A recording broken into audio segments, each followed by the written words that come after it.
Welcome back, dear viewers. Thank you so much for staying with us. You're still watching Nile Cruise, this very special episode of Nile Cruise on Nile TV International. And it's now time for our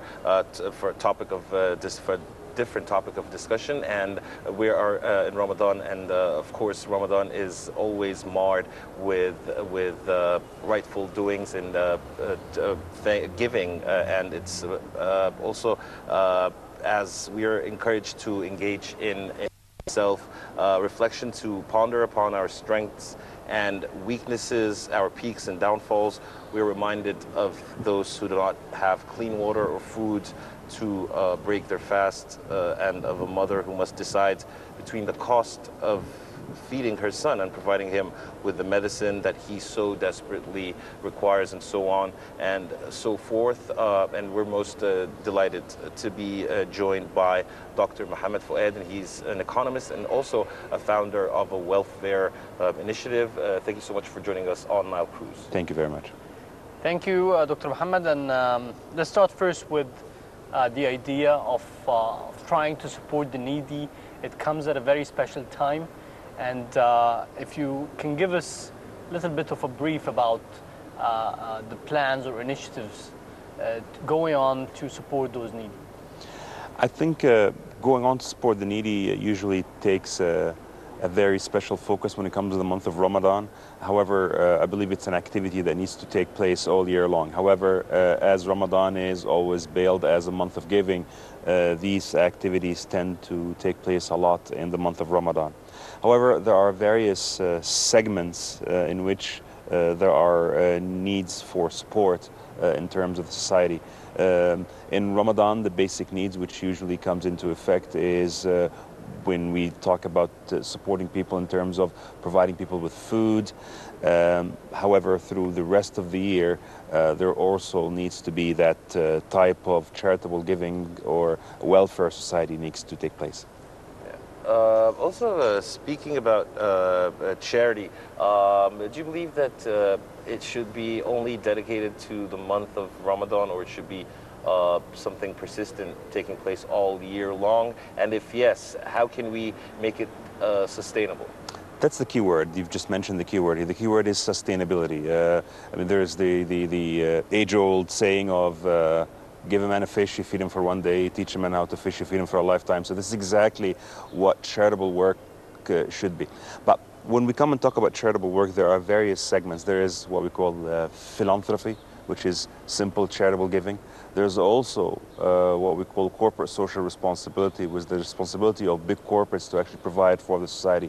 So I think through the month of Ramadan, there is a need, there is a high focus on providing people with, because it's a month of giving, it's a month of generosity, so it's providing people with food, for instance. However, through the rest of the year, we tend to talk more about sustainability. In terms of sustainability, you talk about providing people with the means to have a self-sufficient life. And most of the organizations that we see operating in Egypt are more concerned with providing with the people. And I don't want to take away from this because there are needs to be provided for us. For example, there are health needs, there are deficiencies in health, which a lot of private organizations or NGOs step in and try to remedy those issues. There are lack of food, lack of shelter, lack of proper infrastructure, which a lot of NGOs are trying to work on. However, the key word in the long term should be sustainability. Yes, if we're looking at the efforts, like you mentioned, a lot of NGOs, a lot of people coming up with initiatives, coming up with bright ideas, but we don't have this sort of the united NGOs or coalitions, if I may say, use this word, to support the needy. Focused on a couple of NGOs together, having an initiative and working on. Every time we find new ideas coming up. Do you think which approach is more healthier from an economic aspect? Well, if you dig deep into the world of NGOs and the world of non-profit organizations, you'll find there's a lot of common practices, and a lot of them are in fact working together. And I mean, if you talk about Egypt, there are 4 or 5 major NGOs which are supporting a lot of the causes, but in terms of nonprofit organizations which are registered with the ministry, we're talking about in the upward of 20,000 NGOs which do actually exist. And those are the true grassroots, small in the poor, small organizations and NGOs in the very small villages and neighborhoods Rural of Egypt. areas. Yep. A lot of those NGOs, small NGOs, are in fact supported by the big ones. For instance, there are NGOs which provide for food, and those small NGOs, they depend on the support of the larger NGOs. So it is, at the end of the day, a very big network where a lot of the NGOs are cooperating together, because at the end of the day, the cause is the same. I mean, we want to do a lot of poverty alleviation, providing people with food, providing people with the proper infrastructure. So a lot of the organizations are rallying together to support those particular You think there is causes. enough today that we're seeing, we're hearing numbers about the poverty rate reaching up to 40%. And with this, with the corporate responsibility and with the NGOs, do you think those are enough to cover what we have in terms of poverty rate or poor people? Absolutely not. And here's where we want to differentiate between several aspects. I mean, there is definitely the role of the government in building proper infrastructure in place, but there's also the role of NGOs and the role of charitable giving. Well, there are specific areas which are underserved, even in terms of NGOs, and we're talking about Upper Egypt. Upper Egypt tend to be a lot underserved. And if you're talking about the poverty rate, the true poverty rate, or people are below the poverty line, which is about 24% in Egypt. But we're talking about in some areas and villages of the Upper Egypt, namely in the governorate of Sohag and Asyut, where you have poverty rate reaching upward of 70% in some villages. Up to 30% of people cannot find food for the day in some of those villages. So I think this is an area which has all long been underserved by even a lot of the NGOs. Yes. As a founder of a charitable initiative, did you find any challenges with legalizing or legal work with the government? And how do you evaluate, in general, the cooperation between the NGOs or the charitable organizations and the government? Is the government being a barrier, or on the contrary, it facilitates the work of the NGOs? It depends on really how you function. I mean, if an NGO wants to do the work, you can go ahead and register an NGO, and you'll get approved within 2 months. And this is a typical experience, and there is no problems in getting to do that. However, you have to be accustomed that there's a lot of paperwork that needs to be done. And I do believe that this is a just cause. This is very normal to do this, because there's a lot of money changing hands, and you don't want an NGO to be a face for something which is illegal. So I think there is a lot of scrutiny that goes into looking at the NGO work, and specifically NGOs that work in charitable giving. I do not believe that there's a lot of government barriers to the NGOs which are really focusing on charitable giving, because the big ones, like the ones which are building hospitals left and right, they absolutely have no issues. However, if you're trying to mix a charitable cause with something else, this is when you start to have some issues. However, the government has absolutely no role into funding, and that's very normal, because you would expect the NGOs to find their own means for the funding, because NGOs, they try to plug some of the holes which the government is unable to do. So you don't expect the government to partake into the funding. However, some of the thing, and from my particular experience working with some of the governorates in Egypt, specifically on infrastructure projects, when we work on sewage project, for instance, or basically delivering potable water to some of the houses, you need to cooperate with the government, because you cannot dig your own pipes into the public system. You need to cooperate with the government, show them your plans, and in most of the cases, they will cooperate, because the government wants to serve the people. The people in charge, they want to also look like they're doing their jobs. So charitable giving does not, at very minimal situations where it will really cause an issue for the government. Yes. If I look at your experience, your neighborhood, from an economic expert perspective, what is the plan to do something that is reachable, scalable and sustainable, as Kareem and you mentioned? Well, I think a lot of the, we tend to work in four major areas, or actually let's call them three areas. We work in the governorate of Giza, and there are a lot of very underprivileged villages in Giza, namely in the areas of Ausim, in the areas of El Warra, in the areas of Abu Nomar. So those are very underprivileged areas in Giza.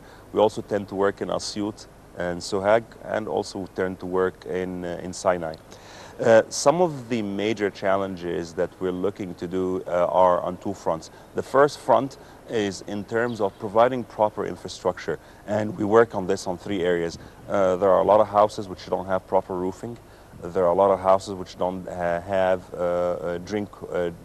potable or drinking water, and there are a lot of houses which don't have proper sewage system in place.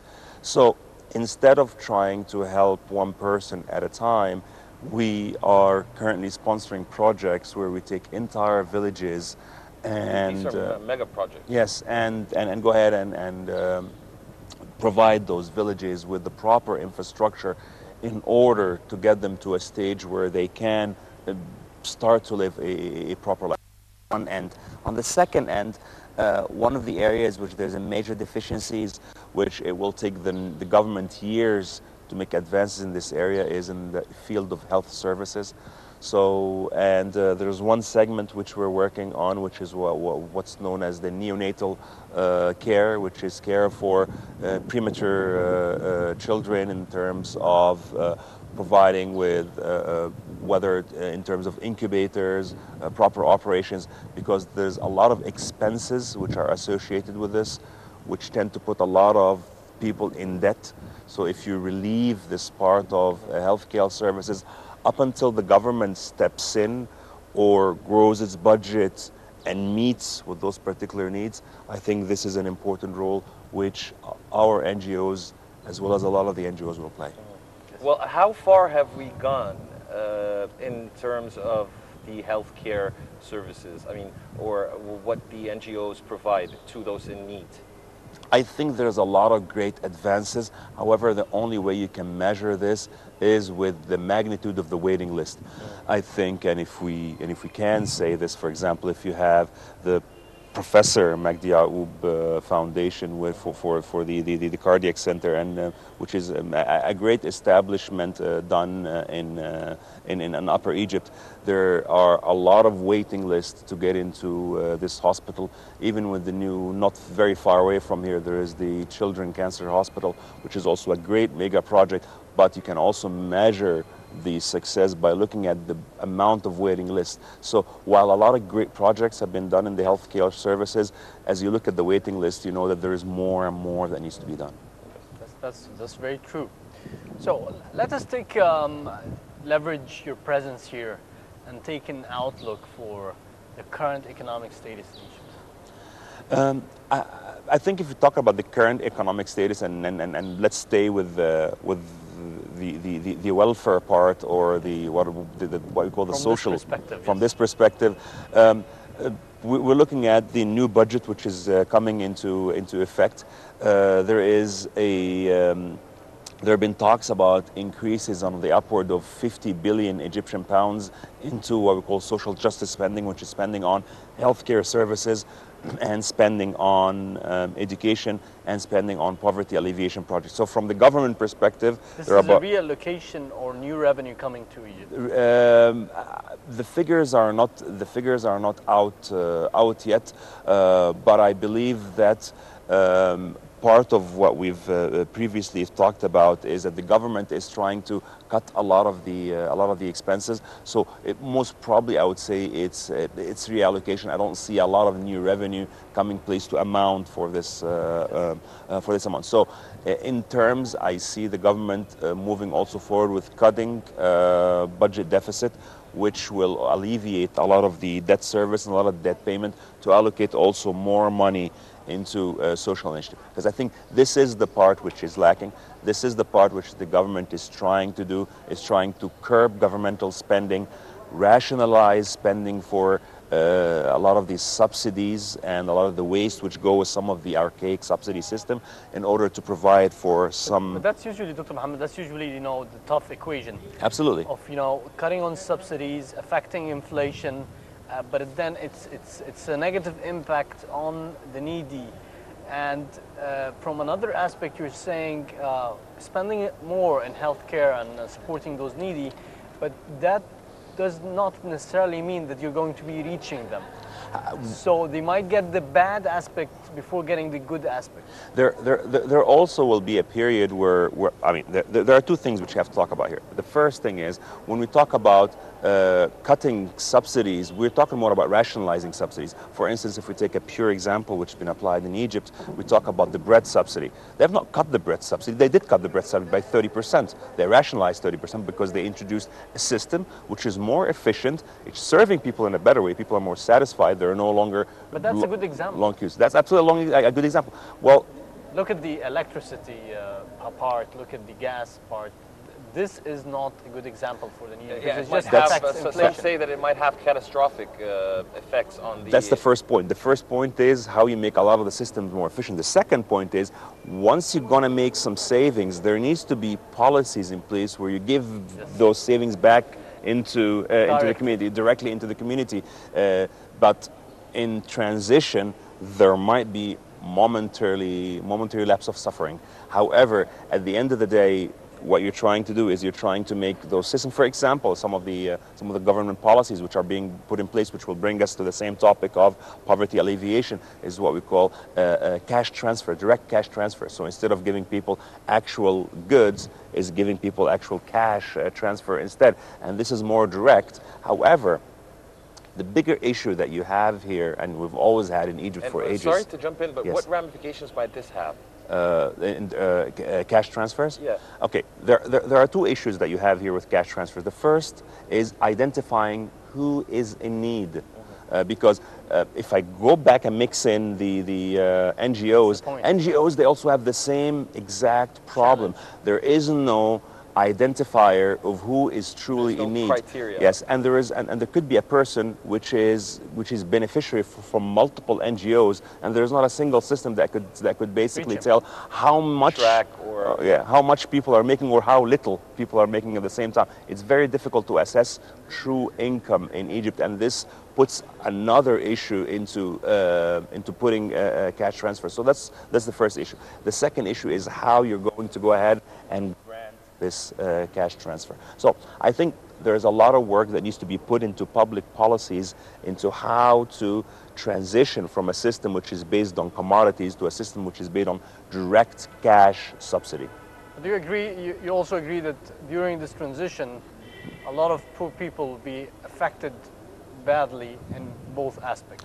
It depends on how quickly you can put the policies in place. As you phase out subsidies, you need to introduce quickly the alternative. Yeah, and but I think done we've this been before across the past 4 years, and yes. I don't think we really succeeded in doing so. In 2014, when we have removed or partially removed the gas subsidy, I think there have been a little slowness in introducing the alternative in place.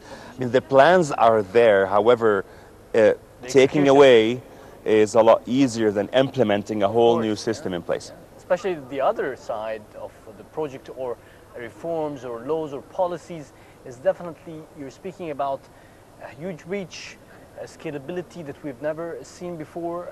Information, like I mentioned, it all starts from by information. So that's truly a big challenge. Absolutely, and my particular advice in this area was to start by pilots, which basically is exactly what would happen with the bread subsidy, is piloting with one governorate, two governorate, until implementing it on a wider scale. Definitely. So, finally, I'd like to ask you about your level of optimism towards, new year, new fiscal year, government with new reforms, new plans. We're supposed to be looking also for the Suez Canal opening. And how are these, in your opinion, from an economic aspect, how is 2015-2016 fiscal year is going to be different than what we're experiencing today? I remain cautiously optimistic about the fate and the economic future of Egypt. There is a plan. There's been a strategic plan which has been unveiled before the Sharm el-Sheikh summit. I've been also keen on following the development of coming from the Sharm el-Sheikh summit. A lot of good deals on the oil and gas side have been signed. A lot of deals on the nuclear power plants. The new power plants. Execution is the key word. How are we going to execute on a lot of those plans which have been put in place? Because those plans will also bring us to higher rates of development, and with development comes in the excess which the government can provide back to the people. So I think we are on the right track here. I think that a lot of the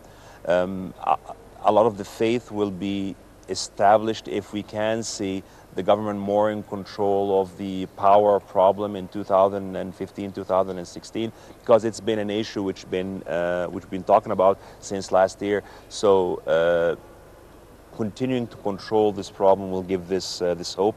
As you've mentioned, the opening of the Suez Canal will also send a second message that Egypt is open for business, Egypt is open for investment. So on the totality of it, I remain cautiously optimistic.